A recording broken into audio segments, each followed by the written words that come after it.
Greetings and welcome to From the Basement. In this episode on UDK, we're going to be taking a look at scale. Now, when you create your own games, you can set your scale to whatever you want. If you want your characters to be 400 units high by 200 units wide, great, awesome, go for it. However, for the purposes of these videos, I'm going to assume that you're using the default UT Deathmatch that's included with the UDK if you did the sample project install instead of the blank project install. I think this is important because the UDK is a complicated enough tool and game design is hard enough as it is without trying to do two hard things at once. So learning with the default UT game type is the best approach, I feel, and then from there you can take it into the knowledge into your own game. Alright, so let's talk scale. In the UT Deathmatch game mode, the default character size is 96 units high by about 64 units wide. Anything smaller than 96 you can't go through. Anything narrower than 64 and you really can't get through that either. So what we have here is a small, simple level designed to showcase off various aspects of the scale. We will start off in a 256 by 256 room. We will with a height of 256. We will then move on to a 512 by 512 room. We will then move into a 1024 by 1024 room. A narrower corridor that has a smaller ceiling height. If I can get the thing to not twitch out on me, it's a little twitchy with the recording. 128 high. And then we'll move into a really itty-bitty room that has the minimum 96 high ceiling.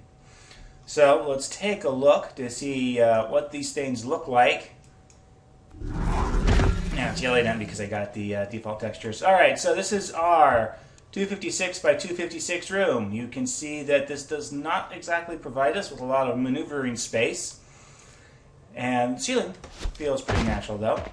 Moving in, we have our 512 by 512. Now we actually have some space to maneuver, assuming that the floorway is mostly clear.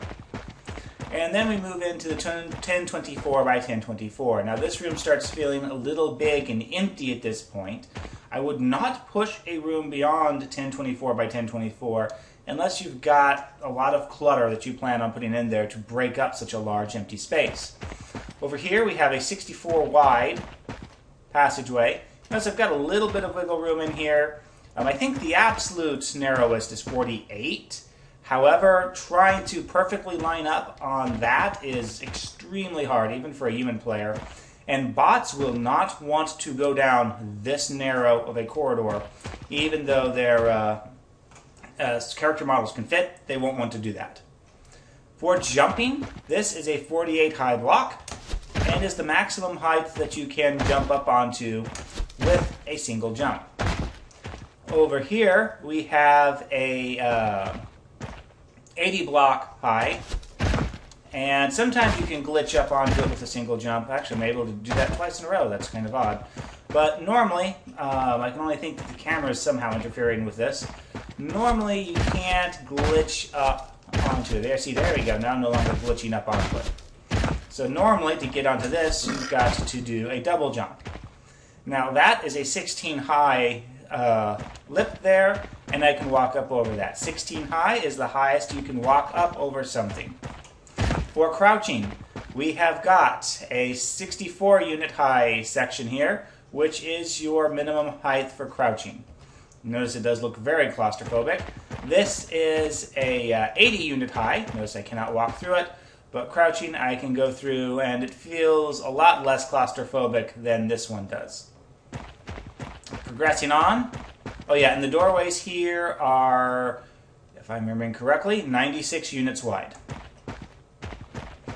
Now this is a 128 high ceiling. Notice now the ceilings are starting to feel very condensed and very compact. And once we move into the 96 high, it feels extremely condensed and extremely compact. Does not feel very good. And then we're back in to our starting room.